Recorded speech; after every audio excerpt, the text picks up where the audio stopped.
안녕하십니까. 네, 안녕하세요. 예. 이 요즘 가장 핫한 민주당 의원님이신데. 네.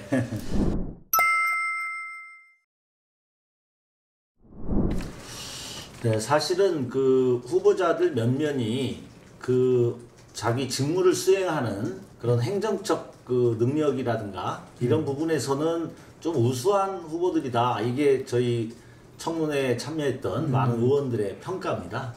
단지 이제 항상 그 도덕적 그 기준에 부합하느냐 이 부분에서 걸리는 거죠. 그래서 마지막에 결국은 이제 저희들도 임혜숙 후보와 박준영 후보가 좀 국민들의 정서, 국민들의 높아진 눈높이에는 좀 맞지 않지 않느냐라는 이제 여러 가지 여론들이 좀 형성이 좀 된 거죠. 그래서 이제 저희들 같은 경우도 40여 명의 의원이 모여서 그거에 대한 입장을 좀 정리해보자 그래가지고 했는데 의견은 또 나뉘어요. 누가 더 문제다.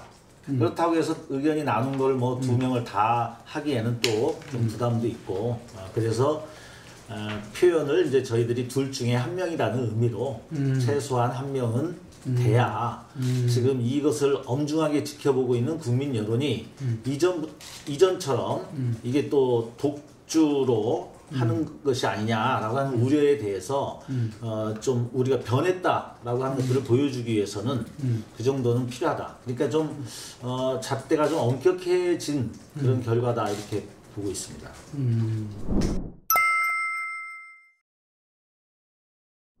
이제 우리가 공직을 수행할 사람들은 도덕적으로도 국민의 볼 때는 그 흠잡을 데 없는 그런 사람들이 돼야 된다 이렇게 생각은 하고 있습니다. 근데 이제 지금 현실적으로 이번에 대통령도 좀 토로했듯이 뭐 여성 30%도 맞춰야 되고 또 많은 사람들을 훌륭한 인물을 등용을 해야 되는데 보면 그동안의 그런 행정 능력이나 직무 수행 능력은 훌륭한데 이제 이런 부분에서 조금씩 걸리는 거죠.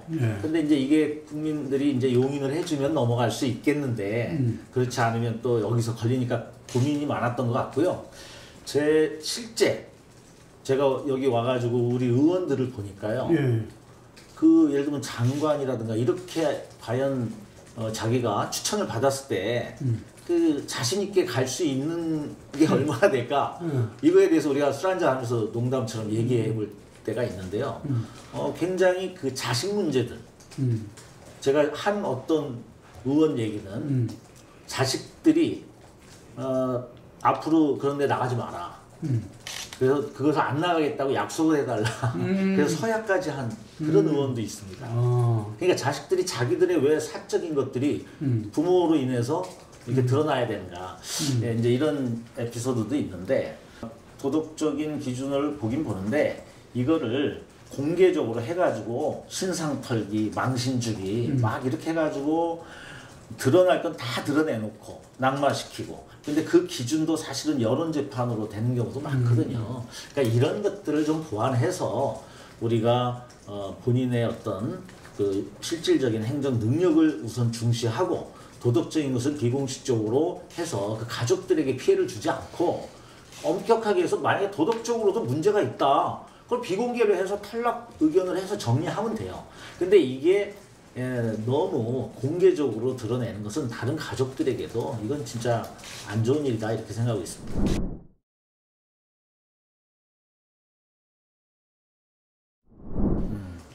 그래요. 두 가지 측면이 있었던 것 같습니다.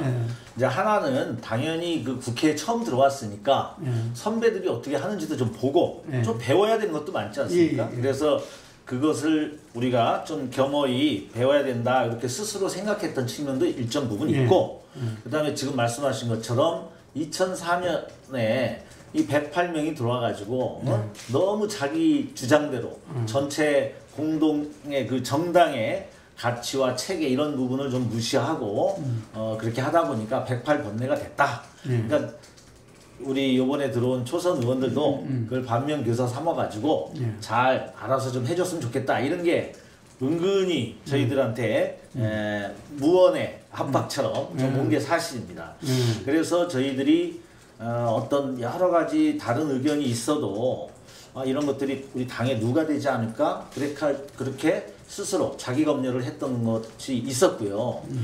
그런데 이번에 그 결과를 딱 보고 나니까 일단은 충격을 너무 받았죠. 그냥 일반적으로 진 것도 문제지만 그 우리를 전통적으로 지지했던 2030 세대가 그렇죠. 떠나갔다는 거 이런 것들은 굉장히 구조적으로 큰 문제가 되는 거거든요. 그렇죠.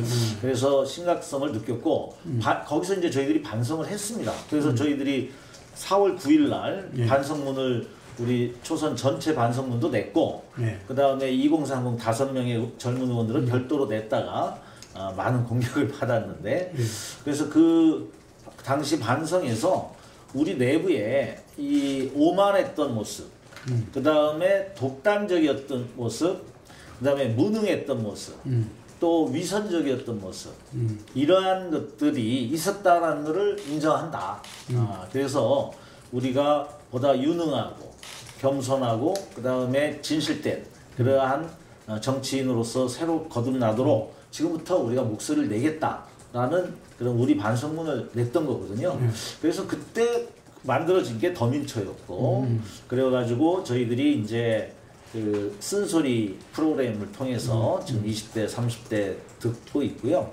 그 다음에 뭐 여러 가지 쇄신 안들을 지금 만들면서 지도부에도 제안하고 있는데 단지 반성문을 내는 거하고 또 쇄신안을 내는 건 좀 달라요.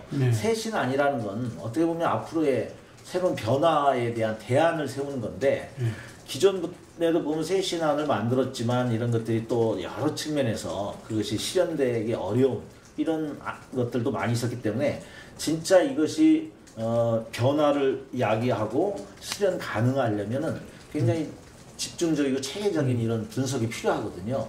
그래서 우리가 약간 좀 시간이 걸려서 그렇다라고 좀 볼 수가 있고 요번에 이제 이 문제와 관련해서는 인사 문제와 관련해서는 대통령께서 합리적으로 잘 객관적으로 판단하실 거라고 한편으로 믿으면서도 행여나 이것이 그들의 어떤 자질 문제나 이런 부분에서 뭐 온정적일 수도 있고 그래 또 여러 가지 행정이 원활하게 진행될 수 있도록 강행이 됐을 때 그것이 민심 위반에 있어서 그 문제는 더 심각해질 수도 있다. 이제 이런 우려를 좀 가졌었던 거죠.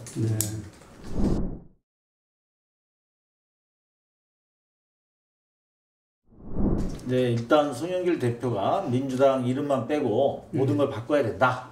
이렇게 캐치프레이즈를 내걸고 당선이 되셨고 저희 초선 의원들도 변화의 필요성을 강하게 느끼고 있기 때문에 이런 부분에서는 일맥상통하고 있다.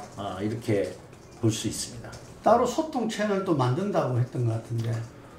지금 이제 저희들이 초선과의 간담회를 한번 한 적이 있고요. 그래서 앞으로 이것이 좀 정기적으로 미팅이 될 수 있으면 그렇게 하겠다라고 얘기한 바가 있습니다.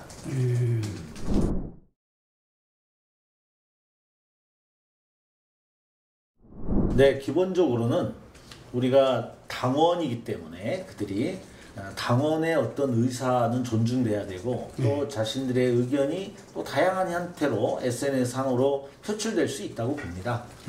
그리고 또 그러한 것들을 인위적으로 막아서도 안 되고 그런데 이제 이것이 저희들이 보니까 경우에 따라서는 좀 금도를 넘는 부분들도 있습니다. 이제 여러 가지 뭐 욕설이라든지 협박이라든지 또 가족을 들먹이는 부분이라든지 이렇게 해서 이런 것이 단순히 그 표현의 문제만이 아니라 어떤 당내의 이견 그래서 생산적인 이견을 서로 나누면서도 생산적인 토론을 해서 좋은 합리적인 안을 만들어내는 이러한 것들을 너무 또 방해한다면 우리가 좀 개선해야 될 부분이 있는 거죠. 그래서 방법에 대해서는 우리 내부에 여러 이견이 있기 때문에 좀 더 성숙한 토론이 좀 필요하고요. 그래서 당원들의 그 의사나 이런 자유로운 그런 표현 이런 것들은 살리되 이것이 당내의 이견을 불인정하고 그 사람을 위축시켜서 활동을 못하게 하는 이런 협박과 욕설 수준의 이런 부분들은 좀 지양될 수 있도록 그런 안을 좀 만들어 나가는 그런 걸 좀 찾아 나갔으면 좋겠습니다.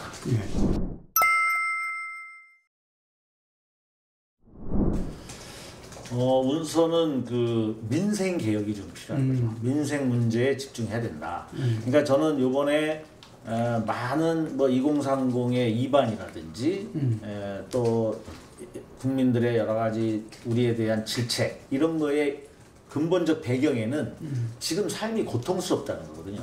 그리고 미래가 예측 불가능하고 불안하다는 것이거든요. 그래서 그것을 들어가 보면 이제 일자리, 뭐 자신들의 해고 위험, 뭐 이런 문제, 그 다음에 주거 문제, 아이들의 또 교육 문제, 뭐 이런 것들이 쭉 있고, 특히 코로나19 이후에 소상공인을 비롯한 이런 삶의 조건들이 붕괴되는 이러한 부분들이 있는 거거든요. 그래서 젊은이들도 그렇게 고통스러우니까 우리 사회가 그나마 평등하면 더 좋겠지만 또 평등이라고 하는 것도 많은 자본주의 사회에서 현실적인 부분들이 있기 때문에 그럼 공정하기라도 해야 되지 않느냐. 그래서 이런 공정성을 많이 제기하는 거죠. 그래서 이런 그 민생 문제와 거기서 파생되는 그 젊은이들의 공정의 요구, 그 다음에 또 저희들에게 분노하는 것 중에 하나는 많이 이렇게 들어보니까 왜 당신들이 항상 옳다고 생각하고 왜 우리 말을 제대로 소통을 안 하냐. 예를 들어 이번에 부동산 임대 3법이라든지 이런 것들이 우리 스스로 필요하다고 하면 그냥 돌진을 하고 막상 거기에 이해관계가 있는 사람들의 얘기를 좀 충분히 듣고 이것이 현실적으로 그런 원래 막으려고 했던 여러 가지 요소들을 실질적으로 막을 수 있는지 이런 분석도 하고 해야 되는데 너무 좀 그렇게 스스로 자신들만 좀 옳다라고 하는 좀 오만한 요소가 있었다. 이런 것들에 대해서 저희들이 변화가 필요하다 이렇게 생각합니다. 결론은 민생, 그 다음에 그런 공정성, 사회적, 그 다음에 우리의 오만한 우리 스스로의 모습의 변화.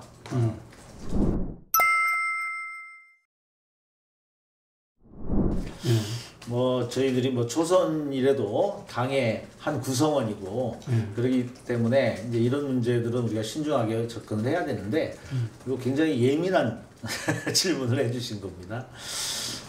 기본적으로는 여러 그 후보자들의 의견을 중시하면서 당의 의견을 잘 수렴해서 당 지도부가 현명한 판단을 해줄 것이다 이렇게 좀 보고 있고요.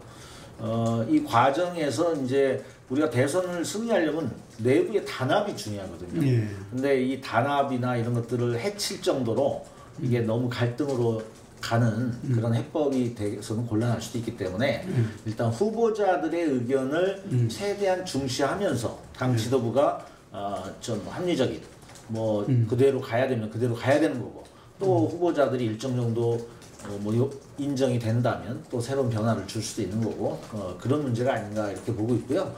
아마 우리 초선 의원들이 뭐 이것을 집단적인 목소리로 뭐 연기를 하자 그대로 하자 이렇게 내기에는 어려운 문제다 이렇게 봅니다. 그 문제 있어요. 네네네.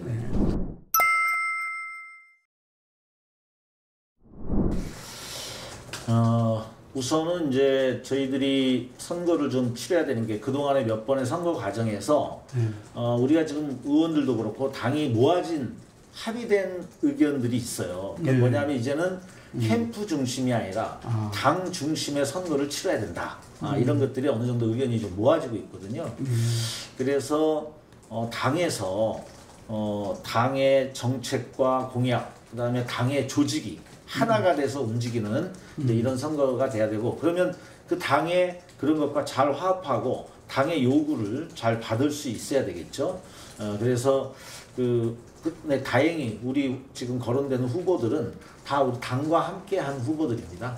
그렇기 때문에 그 당 중심의 선거와 이것들을 잘 조화를 이루면서 당의 우리의 어떤 가치, 당의 정체성 이러한 것들을 중시하는 이제 후보가 돼야 된다. 이게 가장 네, 기본이 되는 것 같고요. 당을 잘 알고 함께 그렇죠. 하는 사람. 예.